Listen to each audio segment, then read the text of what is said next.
where's Shannon? Did you put her away? She's over there. Oh, okay.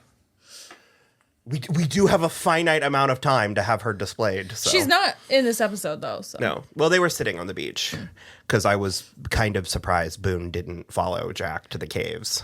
And the ends of the earth after that. Shannon, that checked that she stayed on the beach, but...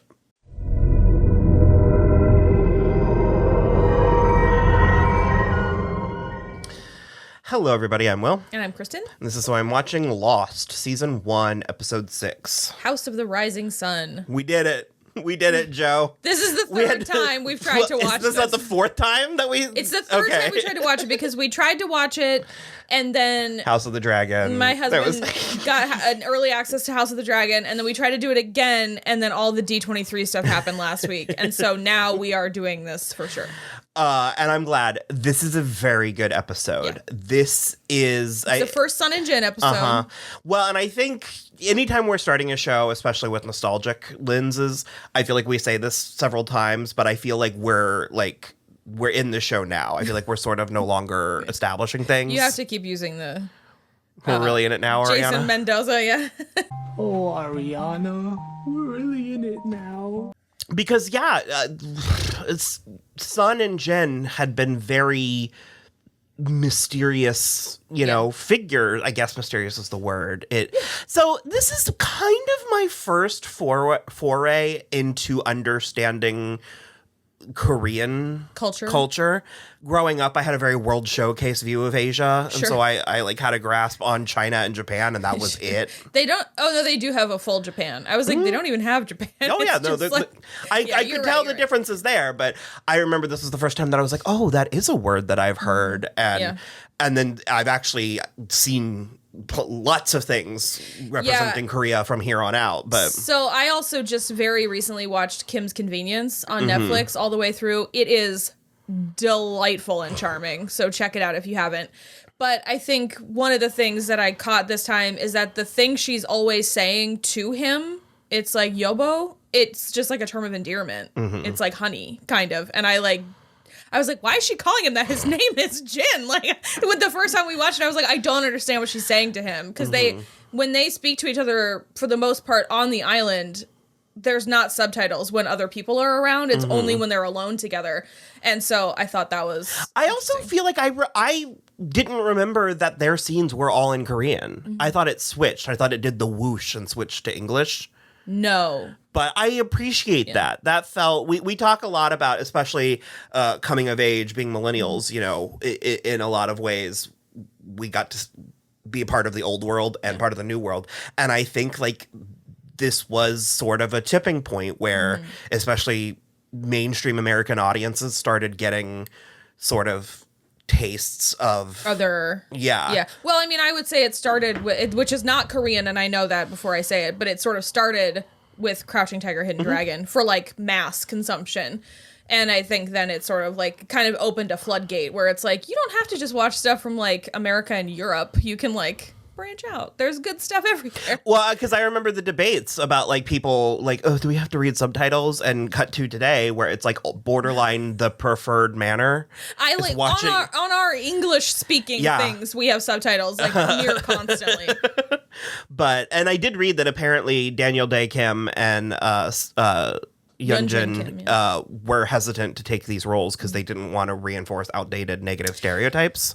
Yeah. And that's part of where this episode's writing came from. Yeah. And I think it's one of the reasons why this episode why it excels is because I think it had real, I think the actor's input is evident and pushes it over the edge. That's absolutely true. One of my also favorite pieces of trivia is that the actors had the kind of backwards experience where she was not fluent in English when they started this show and he was no longer fluent in Korean. And so they each had to learn the thing that they were supposed to be fluent in. It's such a good, because it's a good episode of Lost with the furthering the plot with the survivors on the island.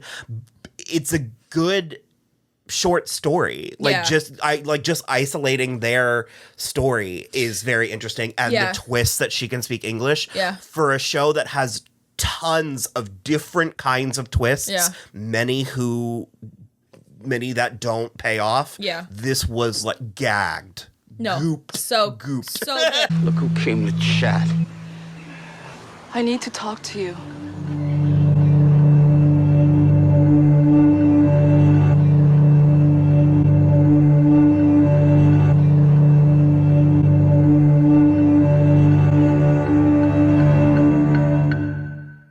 And the other thing, too, that I'll mention, and it's something that I've noticed a lot more frequently the longer I'm alive and the more I watch things that are, like, considered foreign productions.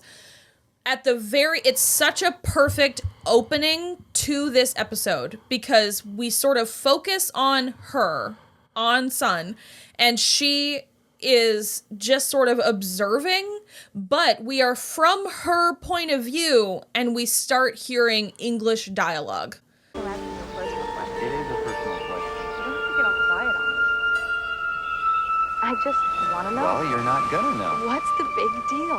It's not a big deal. It's just something I did. Like, understandable. It doesn't sound like gibberish. It is understandable English dialogue, and so it's such a good... But it's also kind of snippets. Yeah, and so, like, but even before the reveal that we find out she can speak English, it's already putting it in your head where it's like, oh, yeah, I'm understanding this, but, like, from kind of far away. And it's, like... Removed, It's so good, because it also reminds me a lot of, like, the progression of Gaelic and subtitles on Outlander, because at the very beginning, every time that they're speaking Gaelic to each other, there are no subtitles.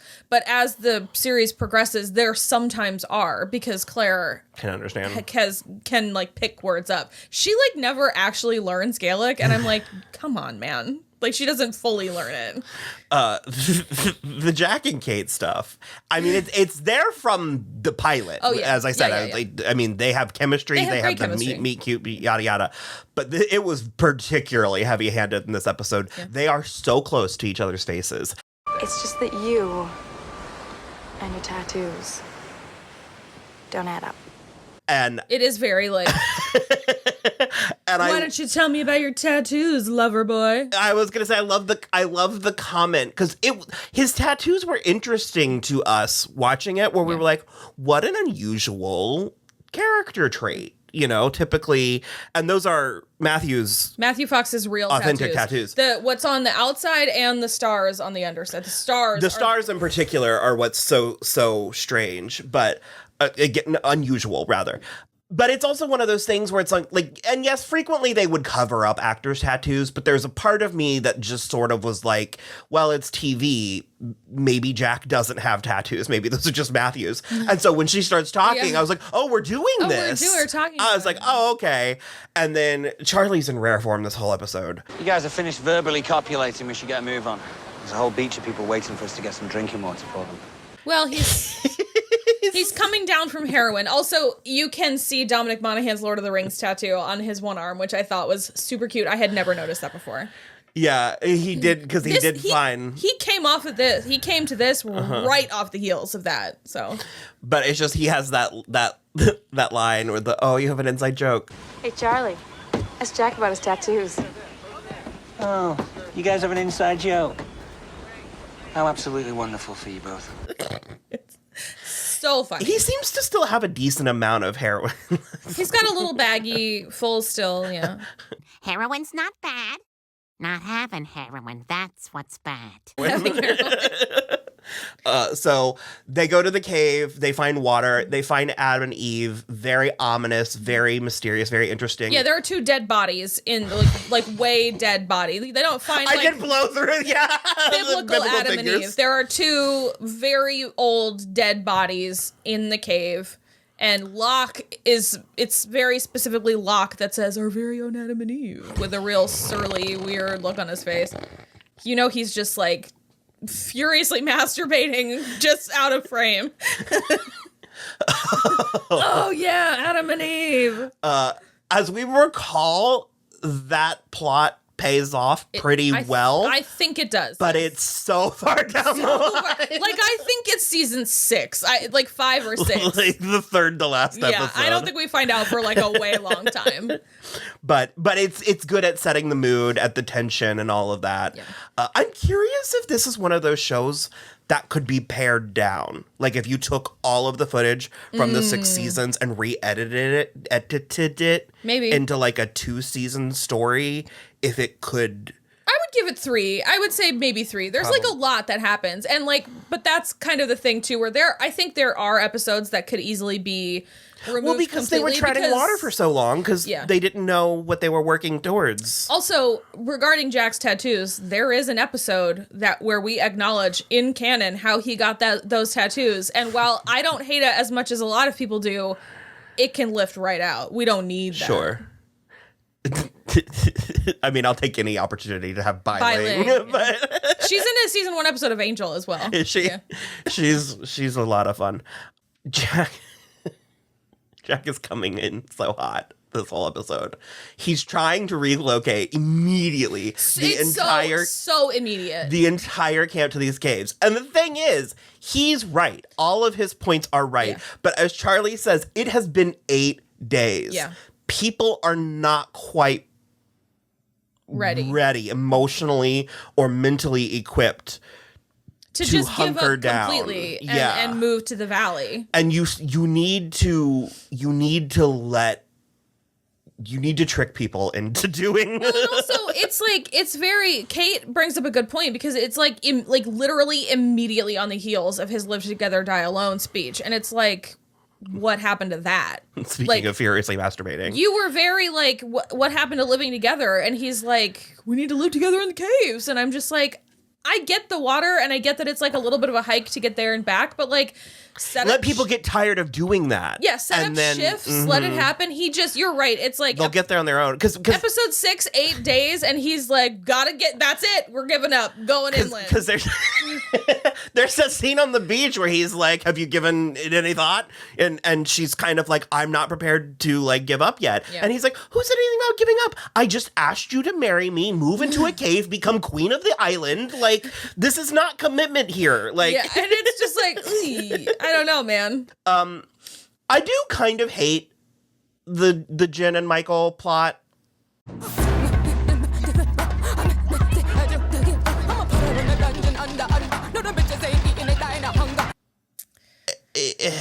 Yeah, because that's like we open with the sun thing, but then almost immediately it's Jen trying to beat Michael to death and drown him in front of his son. Trying to end his life. He pushes Walt to the ground. He's like furiously trying to murder him, and then fucking Sayid comes in like a missile. And knocks him off. But it's like, and the whole time Sun is trying to get him to stop too. He like doesn't, and nobody understands, obviously. But it's just sort of, and this is, I keep saying it, but I think the TV of it all, the dramatization, because it's sort of like, I forgot my point mid-sentence. And this is sort of like, I keep saying it, but it's sort of like the dramatization, the TV of it all, because obviously there are going to be cultural differences, but it's sort of like that. Like, that thought has occurred to us, the audience, but it's like it hasn't occurred to any of the characters. Right. So they're just sort of all screaming at each other. And it's sort of like, clearly something has happened. Right. Someone needed to be drawing pictures. And it's just so... Because even when we get the reveal that Sun can speak English, Walt is just furious. Michael is just furious. And it's like, yes, of course, that would be like, what? But furthermore, it's like, she's in the process of trying. It's like, you need to explain yourself. And she's like, quite literally. The words are coming out of my mouth. What I am doing.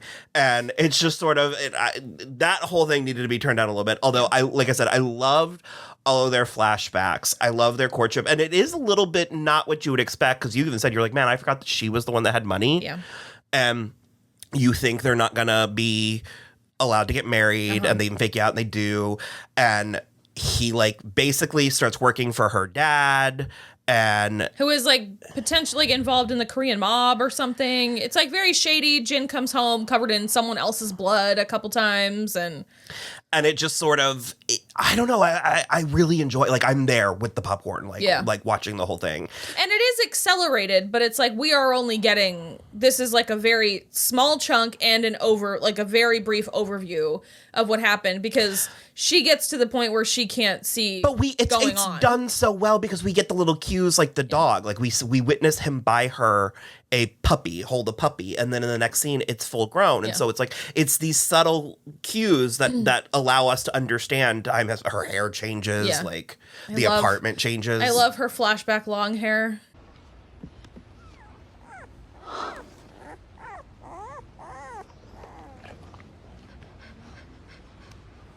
So pretty. Also, he is so fine.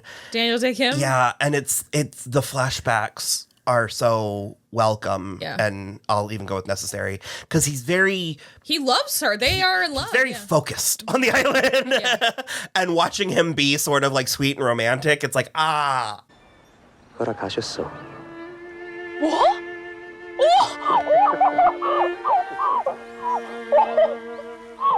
I understand how we're in this place. Yeah. And it's just so necessary because we need to understand why she would ever stay. Why she would have married him in the first place. Well, yes, but like choose not to like run away.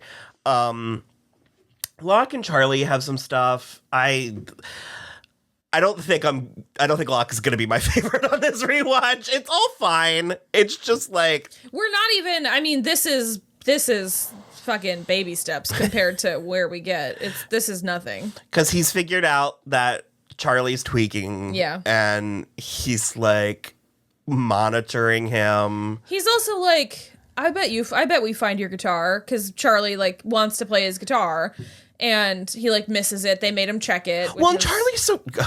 Which is like a whole thing. And so Locke is like, I bet you find it. And Charlie's like, yeah, but like intact and like playable, I super doubt it. And he's just like, the thing about the island is that you have to give something up in order for it to give you what you want. And I'm like, what? And so he gives up that. So he's right with. So the one thing Locke is right about is he's like, if you do it now, it's your choice. Exactly. Which I think is a good strategy. And I do like that someone is approaching Charlie from a place of compassion and understanding and not judgment or anger. But like, given that we know what's coming later, it also feels like from a place of conversion. That's what I was literally about to say. Okay. Like, no, it's because when he gives up the heroin and then Locke like shows him the guitar up on the mountain, Charlie's so touched. And I'm like, you tricksy bitch. Yeah. And I was like, no, you just patronized and manipulated him for 2 days. Like, because the Locke knew it was there the whole time. Yeah. It's kind of gross in hindsight. It's pretty gross. It's like pretty gross. You're so right that it's like just indoctrinating him. Well, trying to. I don't think it ever really works on Charlie. Well, I don't remember, but he's kind of in it now. Yeah. Charlie. We're really in it now. We didn't love Michael, and it's one of those things I was curious if I was going to feel the same way going back, and I largely am. We like Harold Perrineau. Yeah. We liked him on Claws, and we liked him in Constantine. I also love him on Romeo and Juliet. Baz Luhrmann's Romeo and Juliet. He's amazing in that. But that scene with Jen is terrible. You know, I know you can't understand a word. And normally I'm not the talking out loud type, but since I have a captive audience, I hope for your sake you pay attention. It's so... Okay. It exists solely for the TV of it all. Yes, because... First of all, now he knows something about Jin's wife that Jin doesn't know. As if that's going to help the riff. Exactly. Second of all, he is threatening him with an axe. Third of all, he's just screaming at him, essentially nonsense. Jin has no idea what he's saying. And then fourth of all, he uses the axe to break the handcuffs. Now we don't have handcuffs. But again, deceives Jen. Jen thinks that he's going to kill him with an axe. Or at least chop his hand off. That's a lot. Yeah. That's a whole lot. Yeah. It's terrible. Like I said, it exists solely for the audience. I hate that. That was the single worst thing he could have done in that moment. Also, isn't Jin weirdly, don't they like not have the keys? Isn't he like wearing that handcuff like the rest of the show? I feel like he's wearing it for like two seasons. I think he might be. I think he has like one handcuff on him for like 2 whole seasons. So then they probably didn't need to be handcuffing him to shit in the first place if they didn't have. That's all of it. That is mostly it. At the end, basically, like, half of the survivors stay on the beach, half of them go to the caves. Like, Hurley goes to the caves, Kate stays on the beach, Sawyer stays on the beach, I think. And then Sayid and a handful of others stay on the beach. I don't know. I kind of like it. You're totally right. Again, it's TV, and to be fair... You also need to give people a sense of control in their lives. Yeah. Like, you can't just start bossing everybody around. No, 100%. And I do kind of... I get it when you're, like, watching this as it airs, because as it airs, it has been 8 weeks since they crashed on the plane. But within the timeline of the show, it's been 8 days, and so that can kind of fuck with your head, too, where you're like, well, it's been so long, of course they should blah, blah, blah. But then you're like, well, no. In the show, it hasn't been that long. All around, though, I think it was actually a very good. It feels sort of like a next level, because, I mean, as interesting as the Kate flashback is, it feels a little rote. Yeah. Like, it feels kind of like, yeah, I figured that's where we were going with this. So there's, from what I remember, Jack as well. Yeah, from what I remember, some of the flashbacks are like, you get really excited for certain characters. I always really liked the Sun and Jin flashbacks. I always really liked the Sayid flashbacks. There's a handful that I always really liked, and then there's like the Locke episodes, and the like, ugh. And so there are some that are just sort of like, nah. Well, because these are illuminating. Sun and Jin flashbacks we're learning about these characters in ways that endear them to us, where it's like in some of the Locke flashbacks, it's just reaffirming your initial thesis statement. Exactly. It's not bringing new information. It's sort of like, yeah. So, well, which one's next? It's called The Moth. It's about Charlie. Remember the Charlie ones being a bummer. They're not terrible though, and they're a little illuminating. So okay. Well, bye.